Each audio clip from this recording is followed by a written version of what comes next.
It's Monday. I'm Darren. This is 7 Awesome Lesbians. This is a direct upload. No excuse. I'm just kind of a failure. So this week's topic was chosen by Megan, and it is your process of transitioning from straight or cisgender to who you are today. So before I get into my process, I just want to say, like, everybody's process is completely different. And it's a lifelong process, you know? Like, it's not just going to happen within the span of a year. It's a whole lifelong thing, and you change every day, which is really rad. And again, like, everybody's is different. Some people figure out they're part of the queer alphabet when they walk out of the womb, and some people don't figure it out till they're 85. Like, it's completely different for everybody.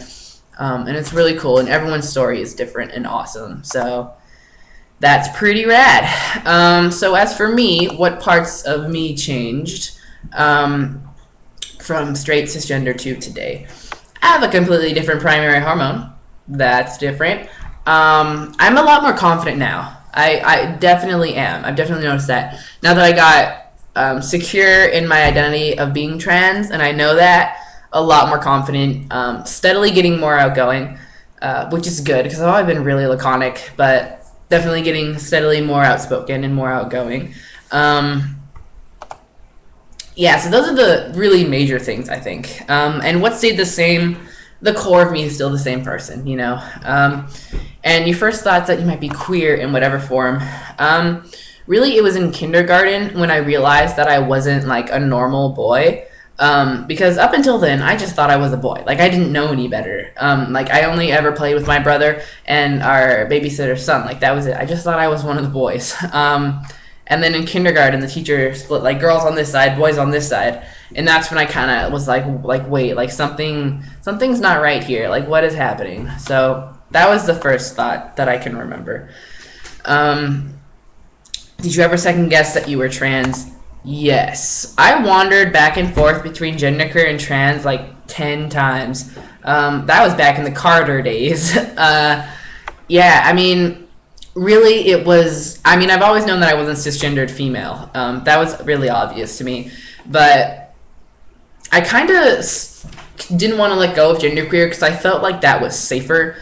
And more comfortable for me. Like, it's not as big a leap as trans is, because trans, you're just completely, like, changing a whole bunch of things.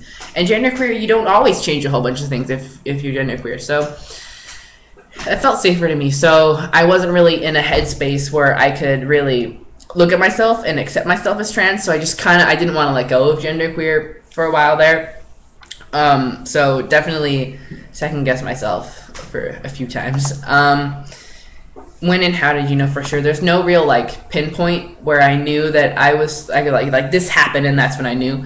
Not really that. It was very gradual, but I do remember last year when a guy on YouTube, Kai423, rad videos, go check him out. But he posted his top surgery video last year, and I remember watching that and feeling really envious and feeling like, why I want that. Like, why can't I have that? So that was a really big red flag for me. Yeah, so that was the topic. The question is, what's the most bizarre or inexplicable thing you've ever seen in a sex shop or heard of if you've never been in a sex shop? So I am innocent and naive, and I have nothing for this question. I apologize. I'm kind of lame. So, peace, love. I hope you guys have an awesome week and have had an awesome week. Word of wisdom, don't buy Tropicana 50% less sugar lemonade because it's really gross. So, yeah, don't do that. I'll see you guys next week.